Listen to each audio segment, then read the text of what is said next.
सोमवार की अष्टमी का मतलब आपको बताया था, जिस दिन शंकर और पार्वती के मिलन का दिवस हो, और केवल एक माता पार्वती के अकेले मिलन का नहीं, 64 योगनियां तक भगवान शंकर से मिलने के लिए आती है।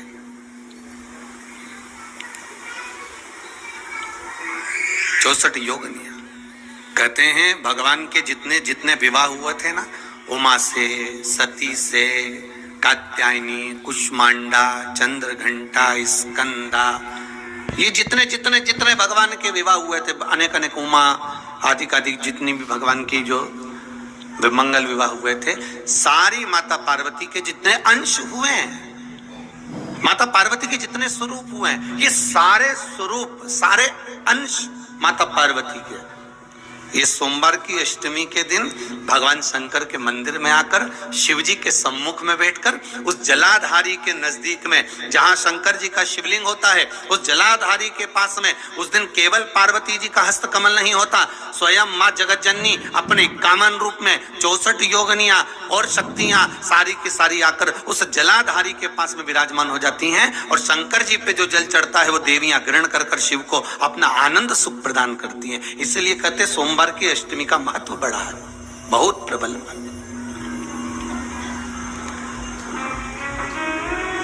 अभी 2 पड़ गई हैं, अब बैसाख और ज्येष्ठ में पड़ेगी, उसके बाद में फिर एक बैसाख और ज्येष्ठ में पड़ेगी, उसके बाद में फिर एक और पड़ेगी। अश्विन के जो नवरात्र आएंगे, जो शरदीय नवरात्रे आएंगे, उस शरदीय नवरात्रे के समय पर फिर सोमवार की अष्टमी एक पड़ेगी। बाबा की कृपा है, शिव की कृपा से, भगवान शंकर की कृपा से ही सब कुछ आनंद में हो। और हम तो कहेंगे एक लोटा पानी चढ़ाने से पीछे मत हटना सोमवार की अष्टमी के दिन। शंकर के मंदिर जरूर जाना, बेलपत्र जरूर चढ़ाना, बाबा से विनय जरूर करना, निवेदन करना, बाबा को पूजन करना, घी का दीप लगाना और बाबा से विनय करना, बाबा मेरी ये मनोकामना है, मैं तो आपके चरणों में समर्पित करने के लिए आई हूं, मेरी ये विनती को स्वीकार कर लो। सोमवार की अष्टमी के दिन भगवान शंकर को बेलपत्र समर्पित जरूर करना चाहिए, वो भी शाम के समय पर। आप लोग तो जानते होंगे कि सोमवार की जो अष्टमी होती है, शंकर और पार्वती के मिलन का दिन होता है। साल भर में लगभग 4 या 5 सोमवार की अष्टमी पड़ती है, इससे ज्यादा नहीं पड़ती। अगर घर में संपदा लक्ष्मी नहीं आ रही हो, व्यापार व्यवसाय नहीं चल रहा हो, नौकरी सर्विस नहीं मिल रही हो, बहुत तकलीफ हो, 7 बेलपत्री केसर को घिसकर चंदन बनाकर बेलपत्री पर बीच वाली पत्ती पर ओम लिखना है। दोनों पत्तियों पर भी एक आद्यशक्ति जगदम्बा के नाम की केसर की बिंदी लगाना है, दूसरे में श्री गणेश रिद्धि सिद्धि के नाम की बिंदी लगाना है। शिव जी पर समर्पित करते जाना, शंकर को चढ़ाते जा।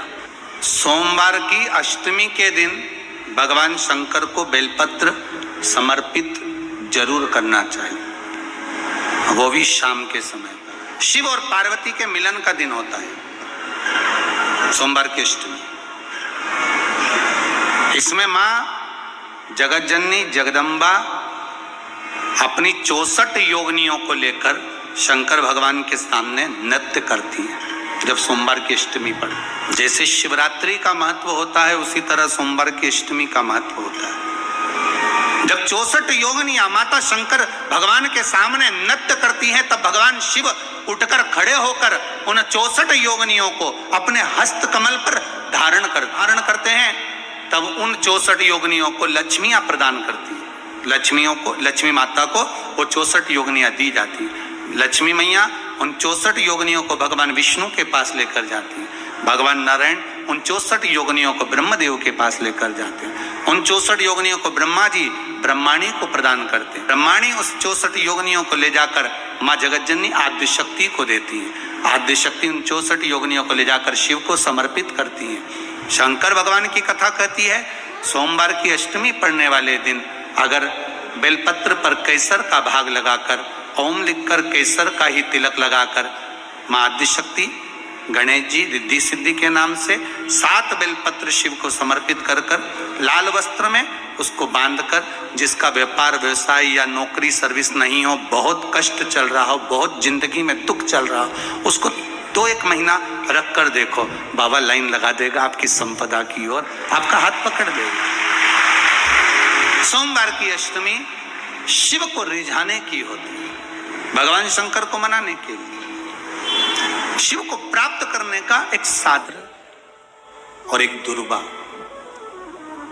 मात्र एक बेलपत्र और एक दुर्बा। दुर्बा जानते हो ना, दूब बोलते हो कि दुर्बा बोलते हो? हाँ, दुर्बा बोलते ना, हरा कलर की, एक दुर्बा और एक बेलपत्र।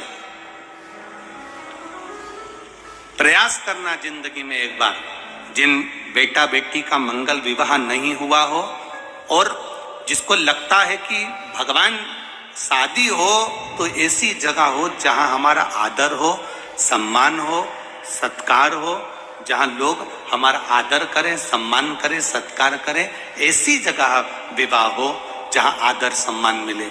एक दुर्बा, एक बेलपत्र, जो सोमवार की अष्टमी के दिन नंदीश्वर का स्पर्श कराकर, नंदी का स्पर्श कराकर, जलाधारी का स्पर्श कराकर शिवलिंग के ऊपर समर्पित कर देता है, उसको जो वर प्राप्त होता है और घर प्राप्त होता है वो अच्छा ही प्राप्त होता है। अदालत तक नहीं जाना पड़ता, तलाक तक बात नहीं पहुंचती और उसके घर में सुख और समृद्धि रहती। क्या क्या चढ़ाना है जम के बोलो जरा? एक दुर्बा और एक बेलपत्र। बहुत दिन सोमवार की अष्टमी, भगवान शिव की आराधना का दिन है सोमवार की अष्टमी। शिव जी का एक नाम है निर्मलेश्वर महादेव। फिर से बोलो, निर्मलेश्वर महादेव। जब कोई हमको कष्ट देने का प्रयास करता है या हमको तकलीफ देता है या हमको दुख देता है या ऐसा लगता है कि कोई हमें तंग कर रहा है, बहुत दिनों से मेरा ये काम होना था, बहुत दिनों से ये फाइल पड़ी है, उस पे सिग्नेचर होना था, वो फाइल आगे नहीं बढ़ रही, उस फाइल को आगे बढ़ना था या काम होना था, पर कोई अड़चन मेरी जिंदगी में जरूर आ रही है, उस जगह पर निर्मलेश्वर महादेव का पूजन कार्य आता है। अब उसको करने के लिए अपने को कोई बहुत बड़ा मंडल नहीं बनाना है, हमें बहुत बड़ा कोई बहुत दिखावा नहीं करना है। केवल 5 वृक्ष की पत्ती को, कितने वृक्ष? बस 5 वृक्ष की पत्ती और एक श्वेत पुष्प, सफेद कलर का पुष्प अशोक सुंदरी वाली जगह पर लगाकर देवादिदेव महादेव को सोमवार की अष्टमी के दिन जो चढ़ा देता है, बस निर्मलेश्वर महादेव का नाम लेकर जब चढ़ाया तो कार्य सफलता की ओर अग्रणी हुई। वो निर्मलेश्वर महादेव।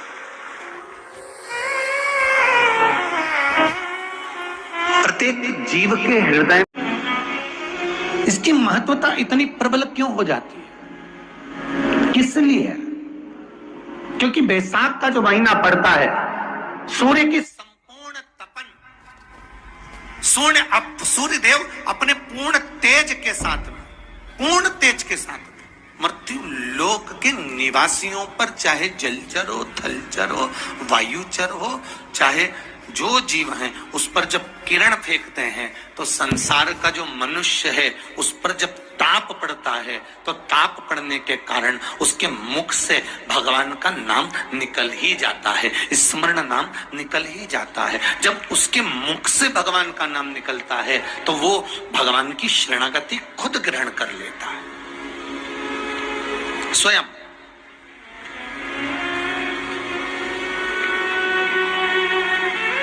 शरणागति ग्रहण कर लेना। बैसाख का महीना चल रहा है, शंकर के शिवालय में जाओ, शिव के शिवालय में 3 स्थानों का स्पर्श अवश्य। जब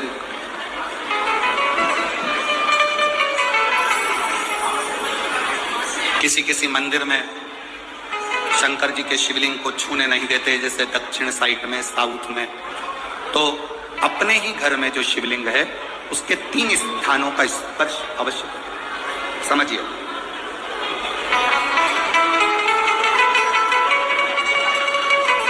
पहला, शंकर भगवान के जहां से जल बहता है उस स्थान, ये जलाधारी है, जल बहता है, ये शिवलिंग है, यहां से जो पानी नीचे की ओर जाता है उस स्थान का स्पर्श अवश्य करें। दूसरा, शिवलिंग का जो गोल भाग है उस गोल भाग में कहीं पर भी अपनी हथेली का स्पर्श अवश्य करें। तीसरा, शंकर भगवान के शिवलिंग का जो ऊपर का भाग है वहां अपने हस्त का स्पर्श अवश्य करें। तीनों स्थान पर ब्रह्मा, विष्णु और महेश का स्मरण करते हुए जब बैसाख महीने में आप शंकर भगवान को जल समर्पित करें। शिव जी को जब बैसाख के महीने में जल दिया जाए तो दोनों हाथ से अंजलि में कलश रखकर शंकर भगवान की अपने हाथ की अंजलि में जल रखकर शिव जी को जल अवश्य समर्पित करें। शिवरात्रि के बैसाख महीने की शिवरात्रि पड़े, बैसाख महीने की प्रदोष पड़े तो एक बेलपत्र शंकर को अवश्य समर्पित करें। मान लो गर्मी बहुत तेज है, पेड़ों पर बेलपत्र नहीं मिले तो एक दुर्वा शिव को अवश्य समर्पित करें। मान लो बहुत तेज गर्मी पड़ने पर, यहाँ रतनगढ़ में तो हम देख रहे हैं रजी रज धूली धूल इतनी है, मिट्टी इतनी है कि यहाँ तो दुर्वा मिलना भी बड़ा मुश्किल है, तो एक चावल का दाना शिव को जरूर समर्पित करो। उतने और बैसाख महीने में सबसे ज्यादा जरूरी है, जो सबसे ज्यादा जरूरी है बैसाख महीने में, वो जलाशय नाम 7 कनेर के पुष्प। कितने? 7 कनेर मालूम है? ये रोड पर जो जाते हो डिवाइडर में पीला पीला फूल लंबा, जो कि पशु पक्षी कोई नहीं खाता, जहरीला फूल माना जाता है। कनेर के 7 फूल, एक बेलपत्र। जिस समय पर कनेर का फूल बेलपत्र के साथ चढ़ाया जाएगा तो 7 कनेर के पुष्प सीधी बेलपत्र पर आपको रखना। 2-3 प्रदोष कर कर देखना। अगर कोई आपसे कहे कि आपका भाग्य ठीक नहीं चल रहा, आपकी किस्मत ठीक नहीं चल रही, आपके ग्रह ठीक नहीं चल रहा है, आप भाग्यशाली नहीं हो, पहले तुम वहां से उठ जाओ, उसके बाद में देवाधिदेव महादेव के पास 7 कनेर के पुष्प एक बेलपत्र में रखकर नंदीश्वर के पास में बैठकर श्री शिवाय नमस्तुभ्यम बोलकर अशोक सुंदरी वाली जगह पर स्पर्श कराकर भगवान शंकर पर 7 फूल के साथ बेलपत्री की डंडी अशोक सुंदरी की साइड हो, ऐसा स्मरण करते हुए शिव को समर्पित कर दे। वही बेलपत्री 5 बार नमः शिवाय या पंचाक्षर मंत्र, षडाक्षर मंत्र या श्री शिवाय नमस्तुभ्यम बोलकर वही बेलपत्री 3 प्रदोष, 4 प्रदोष, 5 प्रदोष, 2 प्रदोष, जितने प्रदोष आप चढ़ा रहे हैं प्रदोष काल में, वो बेलपत्री लाकर अपने कक्ष में अपने पूजन वाले स्थान पर रखते जाओ। एक बेलपत्री एक प्रदोष पर लाओगे, अगला प्रदोष आएगा, कितना अंतर पड़ता है आपके भाग्य बदलने में, आपको खुद मालूम पड़ जाएगा कि आपकी किस्मत कैसे बदल रही है। मेहनत आपको करना है, परिश्रम आपको करना है, लगन आपको लगाना है, और बेलपत्री और कनेर का पुष्प शिव को चढ़ाना चालू करो। प्रदोष चढ़ाना, और जब प्रदोष चढ़ाओगे तो अगस्त के महीने की जो प्रदोष आएगी 17 अगस्त को, तब तुम सीहोर कावड़ भरने के लिए आओगे सरी, तब एक प्रदोष पे यहाँ पे भी चढ़ा लेना। चढ़ाओ शंकर का भजन। यहाँ नहीं चढ़ा सकते, अपने घर पर चढ़ाओ, अपने शिवालय में चढ़ाओ, अपने देवालय में चढ़ाओ, अपने नजदीक में जो शंकर मंदिर वहां चढ़ाओ। आराधना शिव की। कोई कह दे तुमसे कि ये ठीक नहीं है, प्रथम आप ये जो कनेर के फूल चढ़ाओगे ना, इसमें श्रम्भेश्वर महादेव का भाव होना चाहिए। श्रम्भेश्वर महादेव, फिर से एक बार बोलो, कौन से महादेव? श्रम्भेश्वर। और फिर एक निवेदन, मान लो कि डॉक्टर कह दे कि बच्चे की धड़कन नहीं आ रही है, 7 पुष्प कोई से भी, 7 बेलपत्र, अशोक सुंदरी वाली जगह पर एक एक कर बेलपत्र, एक बेलपत्र एक पुष्प अशोक सुंदरी वाली, एक बेलपत्र एक पुष्प अशोक सुंदरी वाली जगह पर चढ़ा दीजिए और एक बेलपत्र उसमें से एक पुष्प लेकर अपने घर जाइए और 15 दिन के बाद वापिस उस बच्चे की सोनोग्राफी जांच डॉक्टर के कहने से कराइए। बाबा उस बच्चे की धड़कन, श्वास और शरीर पूरा देगा। शंभेश्वर महादेव में, शंभेश्वर महादेव का जब नाम लिया जाता है तो 33 कोटि देवी देवताओं का एक साथ नाम उच्चारण हो जाता है। 33 कोटि देवताओं, शंभेश्वर। बोल शंभेश्वर महादेव की जय। शंभेश्वर भगवान का स्मरण किया है। आगे वर्णन आया है भगवान के सुंदर आनंदमय स्वरूप का। जब भगवान देवाधिदेव महादेव आनंद में विराजमान थे, देवता और राक्षसों ने मिलकर मंथन किया, मंथन में विष निकला जो देवाधिदेव महादेव के पास पहुंचा। शिवजी ने विष को धारण करा, क्योंकि घर का जो बड़ा होता है, घर का जो बुजुर्ग होता है, उसको बहुत सहना पड़ता है, बहुत सहना पड़ता है। घर का जो बुजुर्ग है, घर का जो बड़ा है, उसको सहना पड़े, सहन करना पड़े, और सहने की आदत होना भी चाहिए, सहने की आदत होना भी चाहिए सब। जैसे तुम्हारे घर में बिजली है, अरे बोलो तो जम के, लाइट बिजली है, प्रत्येक घर में बिजली होती है, तो क्या प्रत्येक घर बिजली घर बन जाता है? जम के बोलो जरा। बिजली घर तो 1 2 कहीं, बड़ा शहर है तो थोड़े ज्यादा हो सकते, छोटा शहर है, छोटा गांव है तो बिजली घर 1 2। प्रत्येक घर में बिजली होती है, पर सारे घर बिजली घर नहीं कहलाते, बिजली घर नहीं बन जाते। बिजली घर तो कोई सा घर होता है। उसी तरह ढेर सारे तुम्हें कथा करने वाले भी मिलेंगे, ढेर सारे तुम्हें ज्ञान देने वाले भी मिलेंगे, ढेर सारे तुम्हारे पास में, तुम्हें मोबाइल खोलोगे, टीवी खोलोगे तो ढेर सारे महाराज मिलेंगे, पर सब देवाधिदेव महादेव के भक्त नहीं मिल जाते। बड़ा कठिन होता, बहुत कठिन। प्रत्येक घर बिजली घर नहीं होता, उसी तरह घर में रहने वाला प्रत्येक व्यक्ति शंकर का भक्त नहीं होता। उस घर में रहने वाले 10 लोगों में, 15 लोगों में, 20 लोगों में, 25 लोगों में, 5 लोगों में, 10 लोगों में कोई 1 2 ऐसे होते हैं, कोई 1 8 2 ऐसे होते हैं जो शंकर की भक्ति में डूबे होते हैं, शिव के स्मरण में डूबे होते हैं। घर वालों को लगता है, घर वालों को लगता है कि काम पर काम हो रहे हैं, अच्छे काम हो रहे हैं, खूब अच्छे काम हो रहे हैं, पूरे खानदान में अच्छे काम हो रहे हैं। कई लोग कहते हैं इसकी कृपा हो गई, उसकी कृपा हो गई ना। जो रोज तुम्हारे घर में से कोई एक व्यक्ति शंकर को जल चढ़ाने जा रहा है, ये उसकी कृपा है जो तेरे घर में आज सब कुछ आनंद होता चलेगा, ये उसकी कृपा है। अंत बिंदु मेरा शिव है। चंचुला देवी हाथ जोड़कर कहती है, प्रभु कृपा करें। भगवान शिव विष पीकर नीलकंठधारी बन जाते हैं।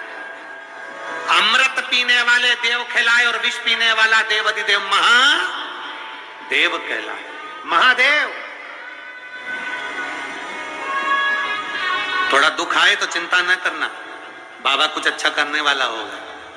थोड़ा कष्ट आए तो चिंता मत करना, बाबा कुछ अच्छा करने वाला होगा। जल्दी से काम नहीं निपटे, बहुत मेहनत करना पड़ रही है। हम 3 बार 4 बार कुबेरेश्वर धाम आ गए, 5 बार आ गए, बाबा कब सुनेगा? चिंता मत करना, फाइल थोड़ी मोटी है पर थोड़ा समय लगाएगा, करेगा। किसी को खाली नहीं भेजता तो तुम्हें कैसे भेज दे?